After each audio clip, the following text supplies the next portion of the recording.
I had lost what I thought were the two most important institutions on my resume, church and marriage. From the news team at LinkedIn, I'm Jessi Hempel, and this is Hello Monday. And today we have an episode for you that is all about change and our identity, right? So our guest is Jen Hatmaker, and I first started following Jen Hatmaker a lot of years ago when she was a Christian influencer. Her whole audience was committed to her beliefs and her thoughts about what it meant to be her, a very young, married mother living in the Christian faith. Now, Jen Hatmaker was one of the first people that I knew of to be canceled by the internet. What happened is this. Back in 2016 and 2017, her beliefs began to evolve as she learned more about the world. And she tried to take her audience with her as she began to reckon with big concepts like racism in the church, like the existence of LGBT members of the Christian faith. And much of her audience did not share her beliefs. They did not come with her. In fact, they turned her off. You know, most of the folks who were canceled by the internet during this period, we never heard from them again. They went quiet. But not Jen. Jen came back, and she grew a new following of other people who are similarly confused by the values of the faith they had grown up in and similarly interested in questioning them. And so they followed Jen right up until the moment in 2020 when once again, suddenly, her feed went dark. This time it wasn't because the world canceled her. And we all wondered, well, why was it? That's where our story begins today. Her new book is called Awake. It just debuted at number 3 on the New York Times bestseller list. And it begins in the moment when her feed went dark. In fact, it begins at 2:30 in the morning on July 11th, 2020. That is the exact moment that Jen woke up to realize that her husband was voice texting another woman from their bed. Here's Jen Hatmaker. That was when my story split in half. The cleanest way to say it is everything changed. That was the last night he ever spent the night in our house. And then subsequently went through what for me at least was a very shocking divorce. I did not see it coming. I eventually decided I'm not going to be able to live with this level of grief and anger and fury and then resentment. I cannot be a bitter person for the second half of my life. It's not in my nature. It's not in my preference. Right. And so as I started to really finally examine not just the systems that built the house, but my part, my complicity, my contribution to the whole thing, I was finally able to look back with a more honest telling and say, oh, there were a lot of signs. There were a lot of warning signals, a lot of flares going up. Right. And so it wasn't maybe such a shock that I initially thought. Right. Well, part of the shock came from the story you told yourself about the kind of person you were, the identity that you had. Yeah. And that person was a married person. I mean, I had a whole vision for our life. Right. It's not even that I just wanted the optics of it. I actually wanted that. Yeah. I wanted that story. I wanted that long marriage. I wanted our kids to bring their partners and their babies home to us. I wanted to be lifers like my parents, like his parents. Yeah. And so I was deeply committed to that version of my life. So, Jen, the reason why I spend a few minutes here is because I think that so many of us have a version of this kind of rupture in our lives. And I think about it like, okay, we all start off living plan A. For some of us, plan A works out for a really, really long time. Sure. And as long as it works out, that magnifies the extent of the pain when plan A no longer serves us. You're not living plan A anymore. You're on to plan B. That's or maybe C or D or E or F, right? The story of how we get from plan A to the plan that actually delivers us into a life that we love and a world that we love and a career that we love. That's the change story. And that, to me, feels like the story of your book. Yeah, that's a really great summary of it's not just ever the one thing. Yeah. It's a patchwork of ideologies and beliefs and communities and values, relationships, together, those build a life. And so a lot of those were renovated here in the middle of life. Yeah.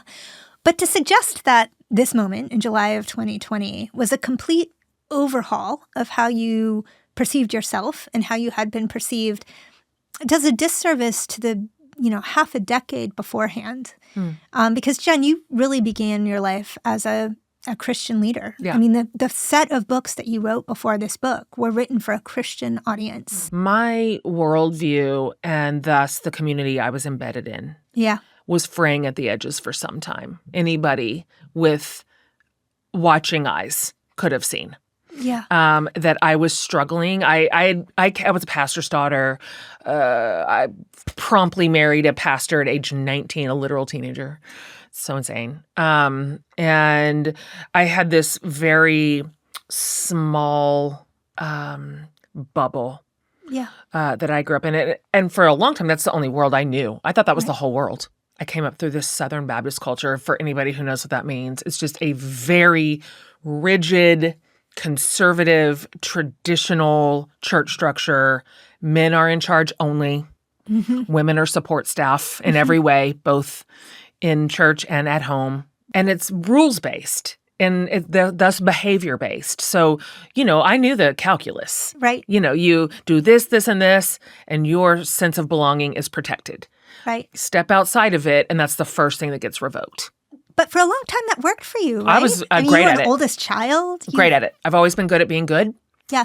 I'm also high achieving. And so give me my marks, I will hit them. Right. Right. I will get the trophy. I will be the best Christian. And so for a while I thought, well, lucky me. Look, they have invited me as this one little girl seat at the table, Right. And I was grateful for the crumbs. I was willing to I will just be easy. I will make this system run like a dream. I will fulfill my role in the way that I meant to, expected to. I will be charming while I am doing it, just funny enough to be beloved. And so I had a lot of success there. You also, it seemed, heard from a young age from other people who said, hey, your voice carries weight. Your voice has power. We want to hear from you. That was one of my earlier ruptures, to be honest. Yeah. It's tricky because while I came up in this religious system and structure, this kind of institution of organized religion, my actual family, even though my dad was a pastor, he was a very rogue pastor, very, very out there. And my personal parents did not put that burden on our shoulders. Yeah. And so somehow I was able to kind of come up through the system while not having that same exact sort of pressure and expectation in my childhood home. My dad has just always thought we were some sort of outrageously special group of children. Me and all my siblings.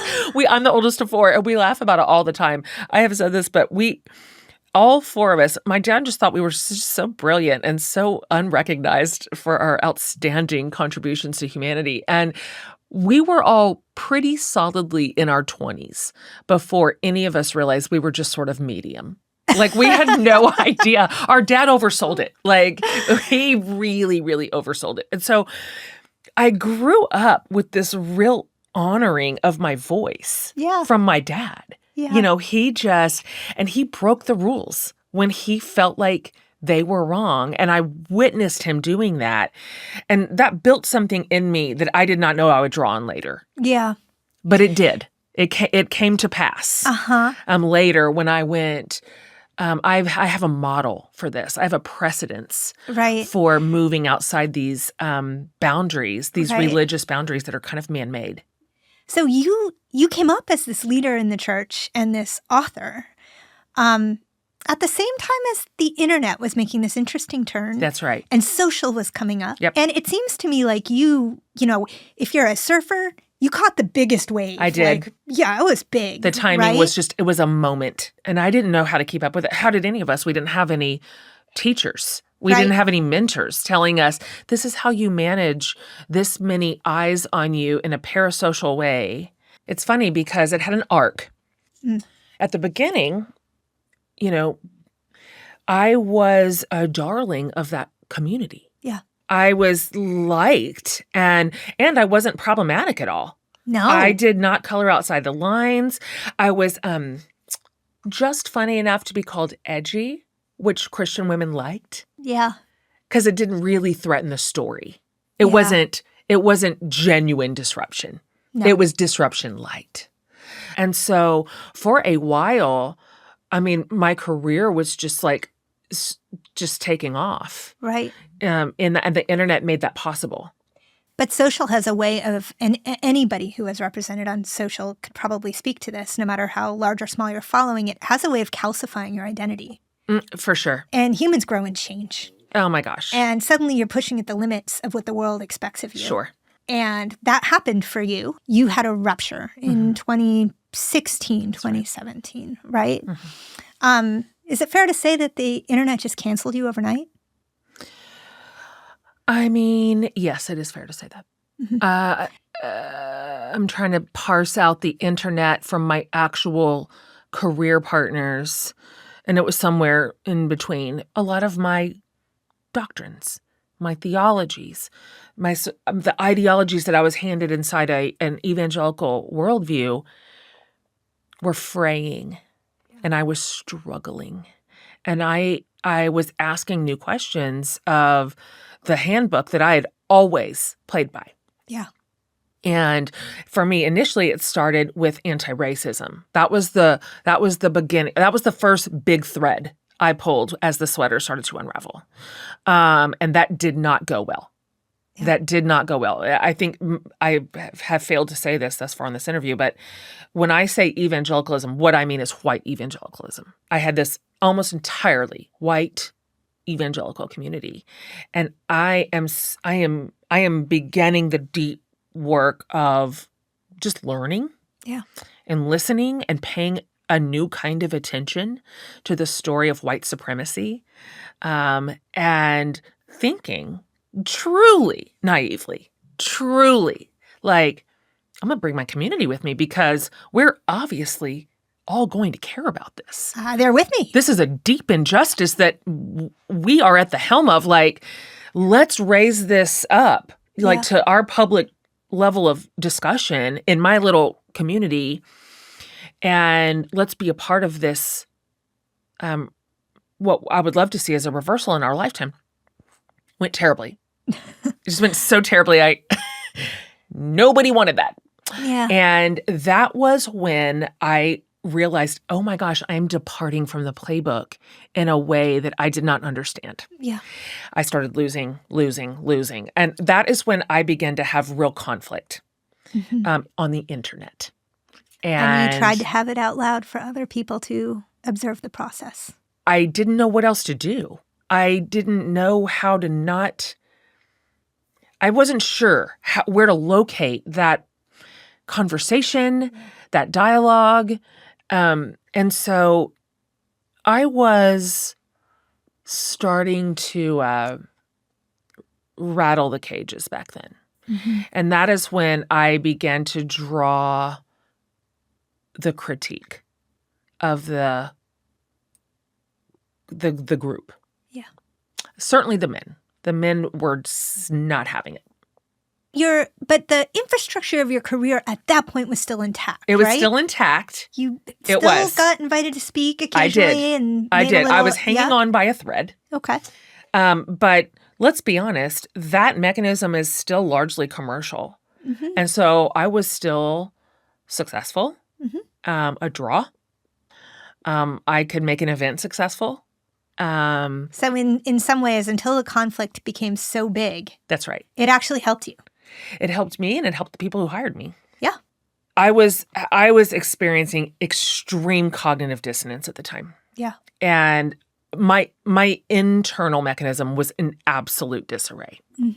And I realized, holy shit, I am breaking from this community in a way that I cannot see a future for this. I don't know I don't know how this is going to work. Yeah. And then we hit 2016. Mm-hmm. And first of all, that year I was so vocally anti-Trump. For me, that felt like an absolute expression of my faith. Yep. That was not a departure from it. It was because of it. And I was just going, this is not how we behave. This is not what we say. This is not what I thought that was, again, that back to that naivete with white supremacy. I thought, we're all going to agree on this. Now, and Jen, when you say that, you're speaking about your broader community following you online. Yes. You're also the steward of a spiritual community back at home. You and your husband had started a church. Right, on the ground. And you were speaking your thoughts and feelings in both contexts. Yes. Our in real life faith community, our church and our community was more progressive. Yeah. So those ideas were valued. And we had built something of a lovely little band of curious weirdos. Yeah. And so the home environment was healthier. Yeah. And safer. The internet environment was something different. Yeah. So I had already absolutely infuriated the internet with the anti-Trump stuff. Infuriated. And then, having done a lot of soul searching and study, academic pressing, theological examination around what I came up in, which was sort of a carte blanche. The right word to say is rejection of the LGBTQ person. Yeah. Their personhood, their capacity, certainly to be married or in a relationship in service to the church. That was all of it. Yeah. And I just said, this is, I don't believe this. I don't believe this anymore. I don't believe this is ever true. I believe this, not only is this not true, this is the most harmful theology I've maybe ever laid eyes on. And I've changed my mind.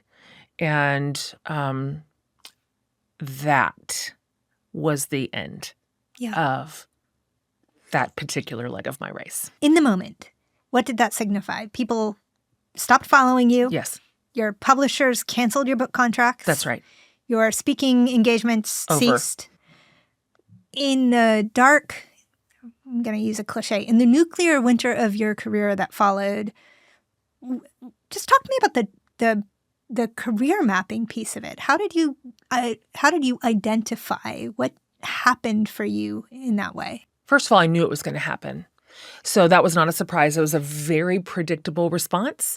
I had seen it happen to other people. So I went in eyes wide open. I knew what to expect. I knew that that would be the end for me in that subculture. But I've said this before. I had gotten to the point where my internal rupture was not, I couldn't live another day with it. Yeah. So it was either my career or my integrity. That's it. Pick one. So I picked integrity, but I had no idea what that was going to mean for career. None. Yeah. I mean, I knew what it was going to mean initially, which was going to mean I was going to be zeroed out to some degree. Right. To your question, how did you map it forward? I had no plan.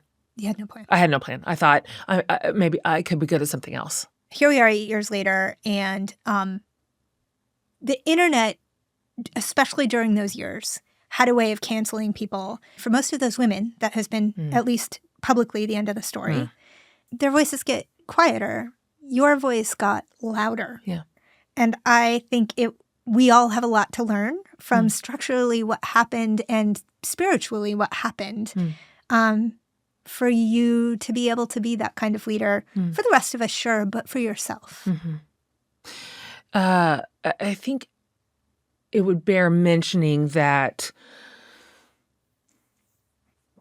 a percentage of the women, and my community is almost entirely women, who followed me at the time from that evangelical space Yeah. stayed. Because, and we know this now, and we have a lot of data points to support this, an enormous percentage of our generation is asking really hard questions of faith structures. I wasn't alone in that. It's not like I was some rogue pioneer out here going, but what about the gays? You know, like there's so many of us going, hey, these don't feel good. And these are breaking people's hearts and bodies and families and psyches. And you like, call me crazy, but that does not feel loving. It does not feel whatever you think godly is, whatever that definition is for you. So I was just not alone. I just happened to have a big microphone. Yeah. And I went, well, let's see what we can rebuild here. I grew up with full certainty. There was no room for mystery. That was not a thing. Curiosity was packaged as doubt, and that was a cardinal sin. And so we were meant to be like rock solid, immovable, inflexible around every doctrine, around every position, culturally, politically. And so that is what I thought leadership meant. Yeah. Was the person with the answers. And so here at age 51, I am more drawn to leadership when it looks like the person with the good questions. Yeah. I had already lost so much what seemed like credentials at the time. Yeah. So I was less afraid. So I moved into the next season of leadership, if you will, kind of unafraid. There's something powerful to feeling like you have nothing left to lose. What else can you guys do? Like I don't have another book contract for you to cancel. Right. So then it put me more into my integrity. And so then, if that was the moment, the season in which you had nothing left to lose from a career perspective, the seminal thing about July of 2020 is that suddenly you had nothing left to lose. That's right. Period. That's right. Your entire identity disintegrated. That's right. What did you learn in your process of stitching a new identity together? Everything. I don't even know where to start on that answer. I think it's the truer answer is that I'm the most me. Yeah. I'm the most me. And whatever remnants of me I'd maybe kept behind a firewall just came down. I mean, there wasn't, to your point, anything left. I had lost what I thought were the two most important institutions on my resume, church and marriage. Yeah. And here I was. So truly, and I think anybody who knows me now would say, this is the version of me right in front of you that is the least afraid of ever. The least. Yeah. I was even saying last night to my community that, this book's got a lot of eyes on it. And in a way that could just feel paralyzing, terrifying, because I put some shit in this book that is tender and vulnerable, in some cases for me, humiliating. And all I can tell you is that I sat in my hotel room last night and I was like, I did an internal scan. I did a scan. What's my deal? What's my state of the union? Right. And I was just like, calm. I feel calm. I feel quiet. Right. As I was reading this book, I thought so much about the way that we tell ourselves the stories of our lives, not as they actually are, but as we want them to be. That's right. But the truth is, it's very hard to really, truly understand the stories of our lives as they are, because sometimes there are things that we're so invested in not knowing. That's right. We can't access them. And it felt to me like you learned and shared a new set of tools for knowing yourself.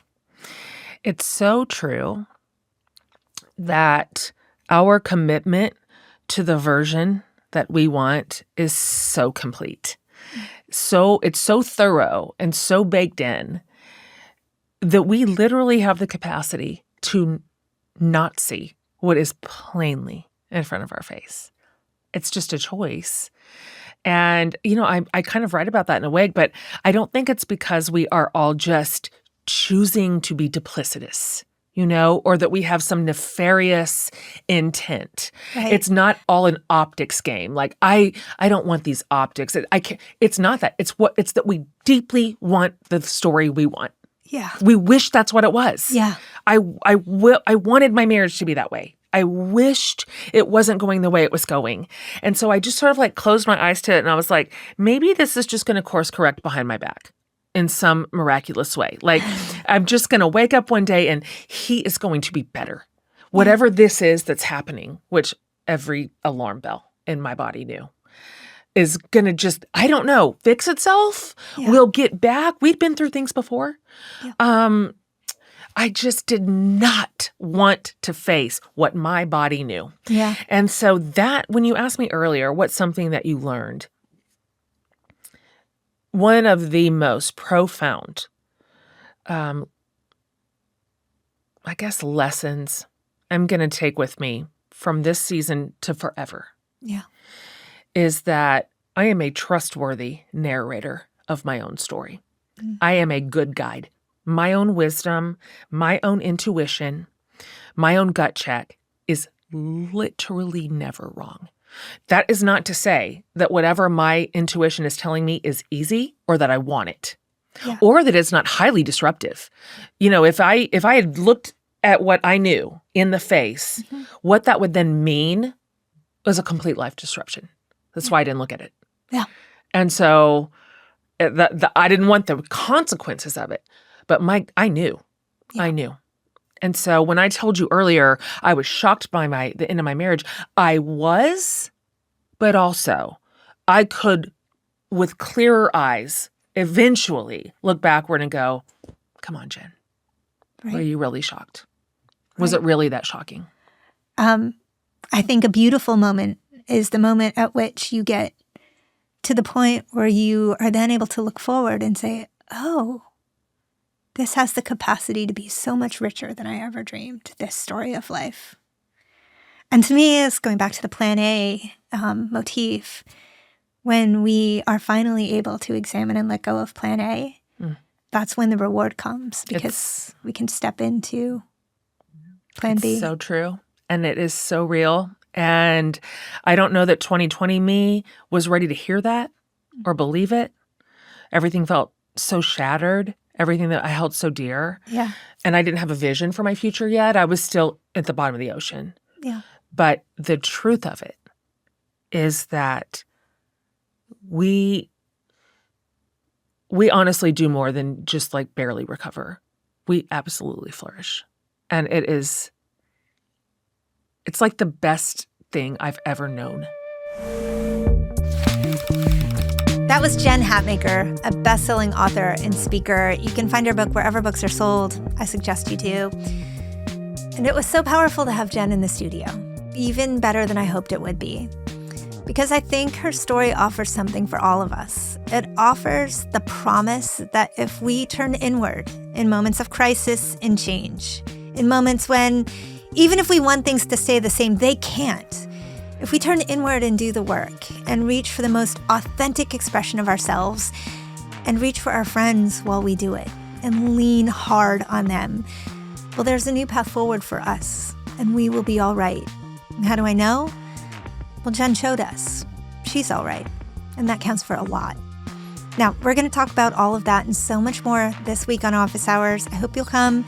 We're going to meet on Wednesday afternoon at 3 p.m. Eastern. I will go live with our senior producer, Sarah Storm.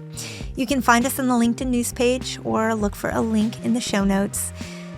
And if you loved this episode today, send it to someone who could use it. Everybody needs the kind of story that Jen has. All right, I'll be right back here next week. Thanks for joining me in the studio today.